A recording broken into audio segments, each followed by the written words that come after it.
मित्रों, मेरा नाम रहमान है और मैं उत्तर प्रदेश का रहने वाला हूँ। आज मैं आपको मेरे मित्र के साथ घटी एक सच्ची घटना पेश करने जा रहा हूँ। मेरे मित्र का नाम वसीम है और हम बचपन से ही बहुत अच्छे दोस्त हैं और हमारी हर एक बात एक दूसरे से शेयर करते हैं। जब हम कॉलेज में आए थे तब उसकी सगाई हो गई थी। वो उसकी मंगेतर, जिसका नाम रेशमा था, से बहुत प्यार करता था और वो दोनों रात भर मोबाइल पर बातें करते थे। एक दिन की बात है, उसने मुझे बताया कि उसकी मंगेतर से रात को बात कर रहा था। वसीम ने उसकी मंगेतर को मिलने के लिए बोला तो उसकी मंगेतर बदली हुई आवाज़ में बोली, तू ज़्यादा मत बोल वरना तेरे को वहीं दफन कर दूंगी। वसीम एक बार तो ये सुनकर चौंक गया, फिर सोचा वो शायद मजाक कर रही होंगी। फिर वसीम भी उसको मजाक में बोला, क्या कर लेगी तू मेरा, देखते हैं। तो वो फिर बोली, आज रात देख तेरे साथ क्या होता है। यह कहकर उसने मोबाइल रख दिया। अगली सुबह जब वसीम मुझसे मिला तो वह अपनी आप बीती सुनाने लगा। उसने मुझे रात को फ़ोन वाली बात बताई और उस रात उसके साथ जो हुआ वो बताया। उसने बताया कि रात को 2-3 बजे के आसपास अचानक उसकी नींद खुली और उसके सामने एक सफ़ेद दाढ़ी वाला आदमी बैठा हुआ था। वो बोलने लगा, ले आ गया मैं, अब देख तेरे साथ क्या होता है। उसने वसीम को गले से पकड़ लिया और उसकी सांसें रुक गईं।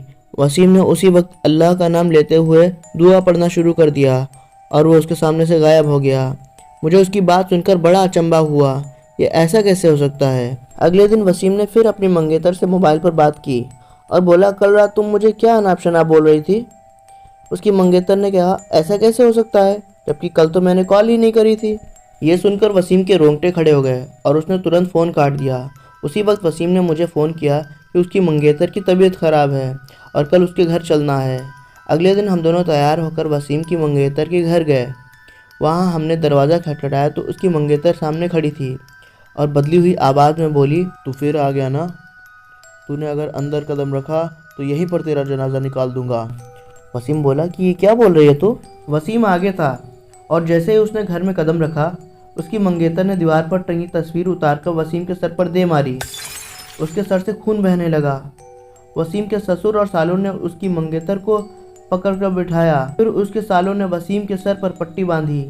रेशमा के दादाजी ने बताया कि रेशमा को जिन का साया लग गया है। इस पर वसीम के ससुर ने उन्हें अपना मुंह बंद रखने को कहा। थोड़ी देर रुककर हम वहां से सीधे अस्पताल जाकर ढंग से पट्टी करवाई। अगले दिन ही मुझे वसीम का फ़ोन आया कि रेशमा की तबीयत बहुत ख़राब हो गई है और वो अस्पताल में भर्ती है। वसीम ने बाइक निकाली और हम दोनों जल्दी अस्पताल पहुंचे। वहां पर पहुंचते ही हमने डॉक्टर से रेशमा की हालत पूछी तो उसने बताया कि उसकी हालत बहुत नाजुक है, कोई असली बीमारी का पता नहीं चल पा रहा है और उसके घर वालों को डॉक्टर ने रेशमा को घर ले जाने को कहा।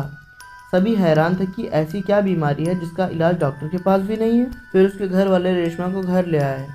रेशमा ने वसीम को बुलाया और कहा कि अब मैं ज़्यादा दिन नहीं जिंदा रह पाऊंगी, तुम किसी अच्छी लड़की से शादी कर लेना। ये सुनकर वसीम की आंखों में आंसू आ गए और बोलने लगा कि मैं तुम्हें मरने नहीं दूंगा। फिर रेशमा के दादा ने उसके पास ही के पीर बाबा के पास ले जाने को कहा।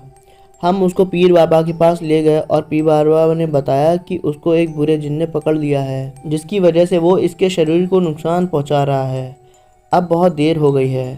पीर बाबा ने बताया कि इसका एक ही इलाज है, यहाँ से 80 किलोमीटर दूर एक दरगाह है, वहाँ इसका इलाज हो सकता है।